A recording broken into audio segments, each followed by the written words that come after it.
श्री शिवाय नमस्तुभ्यम। ओम श्री गणेशाय नमः। वैशाख माह में पड़ने वाली चतुर्थी तिथि अपने आप में श्रेष्ठ होती है। इसे विकट संकष्टी चतुर्थी के नाम से जाना जाता है। इस दिन अगर कोई व्रत, उपवास या गणेश जी के निमित्त सरल से कार्य किए जाए ना तो सरकारी नौकरी, मनचाहा विवाह, धन संपदा, रोग, कर्ज इत्यादि से भी मुक्ति मिलती है। इस वर्ष उदया तिथि के अनुसार 27 अप्रैल दिन शनिवार के दिन यह व्रत किया जाएगा। इस दिन चंद्रोदय का समय रात्रि को 10:30 के आसपास होगा। पूजा का शुभ मुहूर्त सुबह के समय 7:22 से 9:01 के आसपास रहेगा। राहु काल जो कि अशुभ समय के रूप में जाना जाता है, मैंने स्क्रीन पर समय दिया हुआ है। इस समय अपनी पूजा पाठ या किसी शुभ कार्य को करने के लिए रोकें। सुबह जो शुभ समय है उस शुभ समय में आप पूजा पाठ इत्यादि कर सकते हैं, निश्चित ही लाभ होगा। आप सभी जानते होंगे वैशाख का महीना अपने आप में पावन है, पवित्र है। यह त्रिदेवों को समर्पित माह है जिसमें श्री हरि, विष्णु, महादेव और ब्रह्मा जी की पूजा की जाती है। और चतुर्थी व्रत जो कि जीवन में सब कार्यों की सिद्धि के लिए होता है। इस दिन अगर कोई कार्य कर लिया जाए ना तो जो आप चाहें बिना व्रत के भी प्राप्त कर सकते हैं। तो उपाय किस तरह से करना है ध्यान से सुनिए। उपाय 4 बताऊंगी, एक कर लीजिएगा जो कि गुरुजी की पिछली कथाओं से लिए गए हुए हैं, आप सब जानते होंगे। गुरुजी कहते हैं प्रथम उपाय में अष्टविनायक गणेश जी का नाम लेना है। किसका नाम लेना है? अष्टविनायक गणेश जी का नाम लेना है। यह उपाय सबसे सरल है इसलिए आपको बतला रही हूँ, क्योंकि प्रथम में यही होता है कि कठिन उपाय हम गृहस्थ जनों के लिए कर पाना कठिन होता है। घर में शिवलिंग है तो वहाँ पर करें, शिव मंदिर में जाकर करें, इच्छा आपकी है। आप सभी को एक जल का लोटा ले लेना है अपने घर के मटके में से भरकर, ठीक है जी। और चतुर्थी व्रत के दिन शिवलिंग पर जो है दूध चढ़ाना बहुत फायदेमंद माना जाता है। संभव हो तो आप सभी जल के लोटे में थोड़ा सा कच्चा दूध भी डाल लीजिएगा, नहीं तो कोई दिक्कत की बात नहीं है। साफ स्वच्छ जो है जल का लोटा आप ले लीजिएगा। चाहे तो गुरुजी ने जो उपाय बताया है ना इस वैशाख महीने में किया जाने वाला, ठंडे मिट्टी के पात्र में, जैसे मिट्टी का कोई भी घड़ा हो, कोई भी पात्र हो, उससे आप भी जल चढ़ा सकते हैं, नहीं तो सामान्य जल का लोटा ले लीजिए। साथ ही आप सभी को आवश्यकता पड़ेगी, चतुर्थी तिथि है तो 4 गेहूं के दाने की मात्र, ठीक है, 4 गेहूं के दाने ले लीजिए और आप सभी लेकर चले जाइए महादेव के मंदिर में। साथ के साथ थोड़ा सा शहद और दूर्वा लेने की आवश्यकता पड़ेगी। दूर्वा अर्थात जो दूब घास होती है वह आपको चाहिए। 4 गेहूं के दाने, शहद और दूर्वा लेकर आपको महादेव के मंदिर में चले जाना है।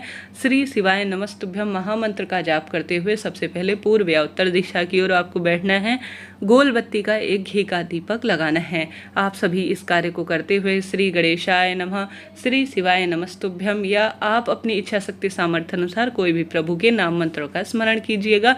अष्टविनायक गणेश जी का स्मरण करते हुए सबसे पहले आपको जल का लोटा संपूर्ण शिवलिंग पर चलाना चाहिए, जिसमें सबसे प्रथम पूजनीय गणेश जी हैं तो उनके स्थान पर सबसे प्रथम में, फिर माता अशोक सुंदरी, कार्तिकेय जी भगवान और माता रानी के हस्तकमल में समर्पित करते हुए जल का लोटा शिवलिंग पर चढ़ाएं। उसके बाद उपाय करना शुरू करें। अपना नाम गोत्र बोलें, अपनी मनोकामना बोलें। अगर अपने बच्चे के लिए कर रहे हैं तो उनकी ट्रांसफर, प्रतियोगी परीक्षा, विवाह के लिए अपने लिए कर रहे हैं या अपने बच्चों के लिए, अपने पति के लिए, तो विवाह, रोग, जो भी आपके बात है कहने का अर्थ है वह आप कहें और नाम गोत्र बोलें। अष्टविनायक गणेश जी का स्मरण करें। सबसे पहले आपने देखा होगा गणेश जी का स्थान होता है शिवलिंग पे। उस स्थान पर स्क्रीन पर भी मैंने लगाया है, आपको शहद का लेपन करना है। शहद जो है कार्य में बल प्रदान करता है, रोग, दोष, कष्ट, संकट, पीड़ा का नाश करता है। तो शहद का आपको लेपन करना है उस स्थान पर। उसके बाद आप सभी को एक दूर्वा उस शहद के ऊपर रख देनी है। साथ ही मात्र एक गेहूं का दाना आपको अष्टविनायक गणेश जी का नाम लेते हुए, मनोकामना कहते हुए, नाम गोत्र बोलते हुए गणेश जी के स्थान पर रख देना है। तत्पश्चात दूसरा गेहूं का दाना आप सभी को शिवलिंग पर, शिवलिंग के ऊपर शहद नहीं लगाना है, नहीं दूर्वा चढ़ानी है, साधारण सरल तरीके से गेहूं का दाना शिवलिंग पर चढ़ा देना है। बचे हुए 2 गेहूं के दाने जो हैं 4 आप लेकर गए हैं, नंदी जी का जो उठा हुआ पैर है ना उस स्थान पर अपनी मनोकामना कहकर आप सभी को उठे हुए पैर के स्थान पर अष्टविनायक गणेश जी का ध्यान करते हुए समर्पित कर देना है। गुरु जी कहते हैं जहाँ जाएंगे ना बच्चे वहाँ सफलता मिलेगी, उनके रोग कटेंगे, स्वयं का मकान बनेगा और जो आपके मन में बात है ना अष्टविनायक गणेश जी की कृपा से वह सब कार्य आपके स्वतः बन जाएंगे। करके देखिएगा, लाभ मिलेगा। साथ ही गोल बत्ती का जो दीपक आपने लगाया है उससे आपको शिव जी की और समस्त शिव परिवार की आरती भी करनी चाहिए। तो यह प्रथम उपाय आपको करने का प्रयत्न करना है। बढ़ते हैं दूसरे जो है आवश्यक रूप से चतुर्थी व्रत के दिन किए जाने वाले उपाय की तरफ। जैसा कि आप जानते होंगे शनिवार होने के कारण समी के पत्ते पत्ते की महत्वता इस दिन बढ़ गई है। अगर शिव पर इस दिन समी के पत्ते चढ़ा देते हैं ना तो दुर्भाग्य दूर होता है। शनि राहु संबंधी, कर्ज संबंधी और सभी तरह की परेशानियां स्वतः ही दूर हो जाती हैं। तो आप सभी को क्या करना है, घर के मटके से 1 लोटा जल इस उपाय को भी भर के लेकर आपको जाना है। मयूरध्वज गणेश जी का स्मरण करना है इस उपाय को करने के लिए। शमी का पत्ता अपने आप में परम सुख प्रदान करता है, सौभाग्य में भी वृद्धि करता है। चाहे तो प्रथम वाला उपाय करें, चाहे तो दूसरा करें। मात्र 9 शमी के पत्ते आपको लेकर जाना है। परिपूर्ण अवस्था में शमी के पत्ते होने चाहिए, 9 की इनकी संख्या रखनी है।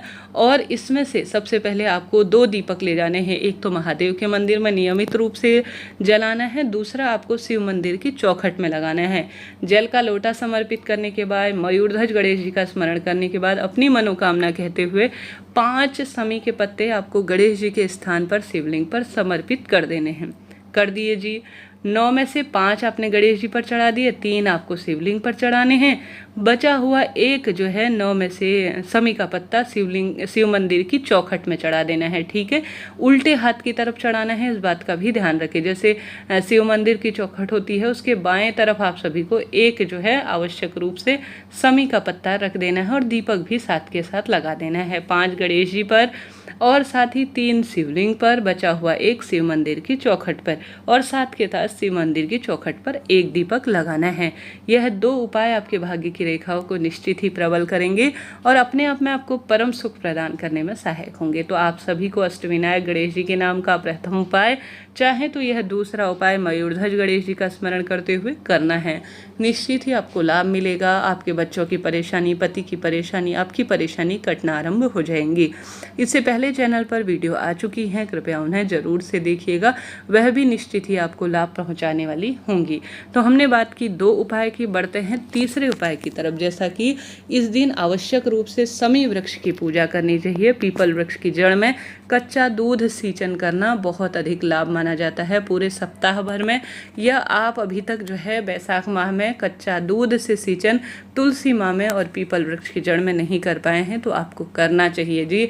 कच्चा दूध बड़ी आसानी से घर में होता ही है, उसे लेकर पीपल वृक्ष की जड़ में आपको समर्पित कर जल का लोटा समर्पित करना चाहिए और पीपल वृक्ष की जड़ में पिपलेश्वर महादेव का नाम लेकर थोड़ा सा काले तिल भी समर्पित करनी चाहिए।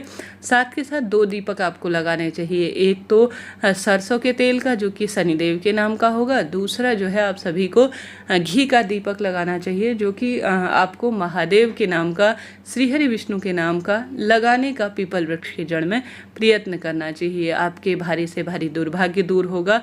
बिना व्रत के भी इन उपायों को कर सकते हैं, कोई इसमें व्रत देखने की आवश्यकता नहीं है कि हमारे यहाँ नहीं करते हैं, ऐसा कुछ नहीं है। करके देखिएगा, लाभ मिलेगा। इसके अलावा अन्य वीडियोस और अन्य जानकारी भी चैनल पर धीरे धीरे उपलब्ध कराऊंगी वीडियो के माध्यम से। अभी के लिए इतना ही। आप सभी के लिए वीडियो लंबा हो जाएगा इसलिए छोटा सा ही बना रही हूँ। अभी के लिए राधे राधे।